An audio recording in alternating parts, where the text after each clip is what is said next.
મિત્રો, હું છું મિસ્ટર આરકે અને આપ સૌનું અમારા આજના યુટ્યુબ ચેનલમાં હાર્દિક સ્વાગત કરું છું, જેનું નામ છે કેમ છો ગુજરાત. મજામાં ને? Audio Jungle.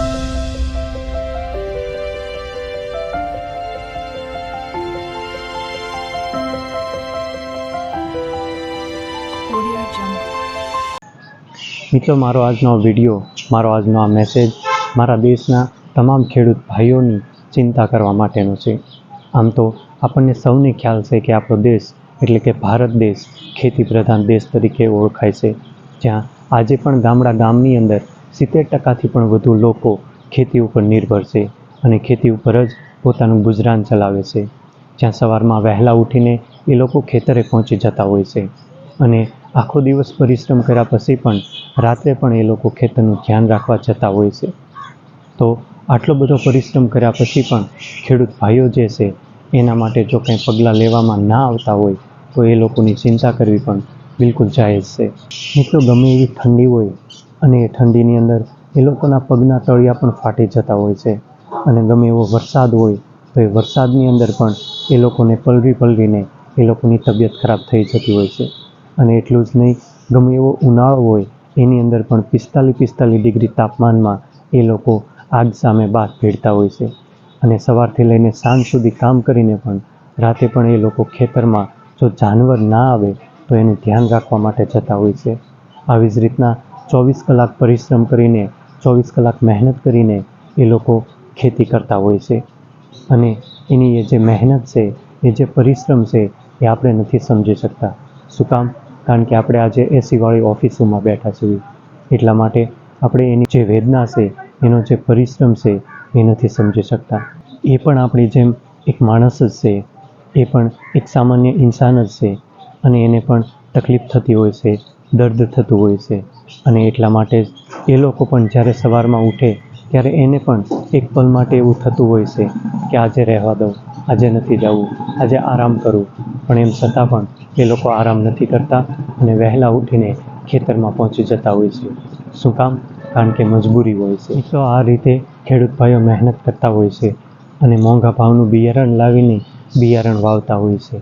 જ્યારે ટાઈમે વરસાદ ના થાય તો પણ બિયારણ બગડી જવાની ચિંતા થતી હોય છે અને બિયારણ વાવ્યા પછી પણ તેને લીંદવાનું, દવા છાંટવાની અને કયેક પ્રકારની એની સાર સંભાળ રાખવાની મહેનત કરવી પડતી હોય છે. અને એમ છતાં પણ જ્યારે એ યાર્ડની અંદર પાકને લીંદીને જ્યારે વેચવા જાય ત્યારે એને પૂરતો એનો ભાવ નથી મળતો. શું કામ?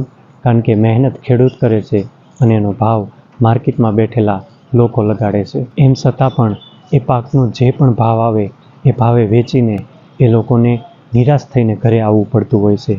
શું કામે?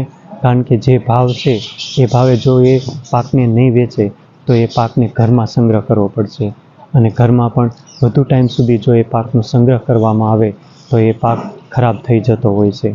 એના ડરથી ડબલ નુકસાન થાય એટલા માટે એ પાકને ઓછા ભાવે એ લોકો માર્કેટમાં વેચી દેતા હોય છે અને જ્યારે એનું જ ફરીથી બિયારણ લેવા માટે જાય ત્યારે ડબલ પૈસા દેવા પડતા હોય છે. જ્યારે એની મહેનત એ ખેડૂતે જ કરી હોય છે પણ એનું ફળ સ્વરૂપે જ્યારે લેવા જાય ત્યારે ડબલ પૈસા ચૂકવીને એનું બિયારણ ખરીદવું પડતું હોય છે અને જ્યારે પોતાને ઓછો ભાવ મળે ત્યારે પણ એ લોકો કાંઈ બોલી નથી શકતા. શું કામ? કારણ કે મજબૂરી હોય છે અને જો અવાજ ઉપાડશે તો એની અવાજને બેસાડી દેવામાં આવશે અને જો એ પાકને પણ ઓછા ભાવે નહીં વેચે તો એની પર વ્યાજ ચડતું હોય છે.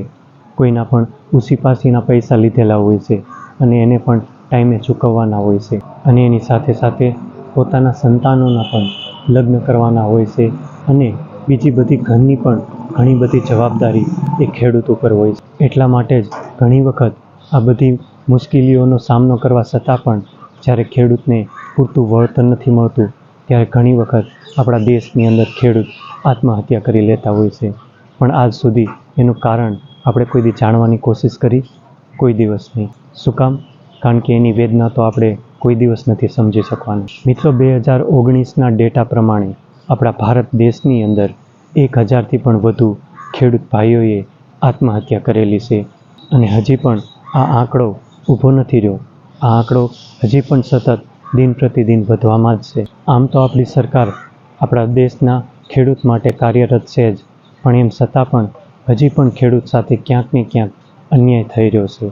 તો એટલા માટે જ મારી આપણી સરકારને વિનંતી છે કે આપણા દેશના ખેડૂત માટે કંઈક ને કંઈક પગલાં લેવામાં આવે અને એ લોકો માટે હજુ પણ કંઈક સારી એવી યોજનાઓ બહાર પાડવામાં આવે અને એ લોકોને ગમે એટલી એ જે બિયારણ છે બિયારણની અંદર અને ખેતીના તમામ સાધનોમાં હજી પણ રાહત કરી દેવામાં આવે, જેથી કરીને આપણા દેશનો કોઈ પણ ખેડૂત હવે ફરી વખત આત્મહત્યા કરવા માટે મજબૂર ન થાય.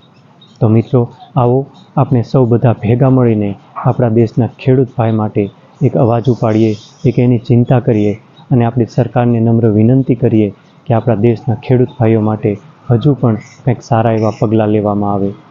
આ વિડીયોને ઓછામાં ઓછા 20 લોકો સુધી જરૂર શેર કરજો, કારણ કે આપણે આપણા દેશના ખેડૂત ભાઈઓને ન્યાય અપાવવાનો છે.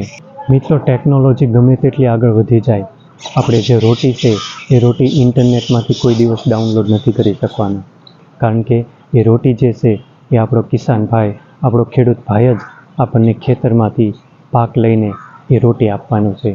એટલા માટે આપણે આપણા દેશના તમામ ખેડૂત ભાઈઓને પૂરેપૂરો સપોર્ટ કરવો જોઈએ અને સરકારને વિનંતી કરવી જોઈએ કે ખેડૂત ભાઈ માટે કંઈક ને કંઈક સારા એવા પગલાં લેવામાં આવે અને સારી એવી કંઈક યોજનાઓ બહાર પાડવામાં. તો હું રજા લઉં છું.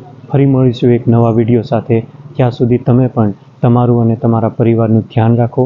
ખુશ રહો, ખુશાલ રહો. જય હિન્દ, જય ભારત.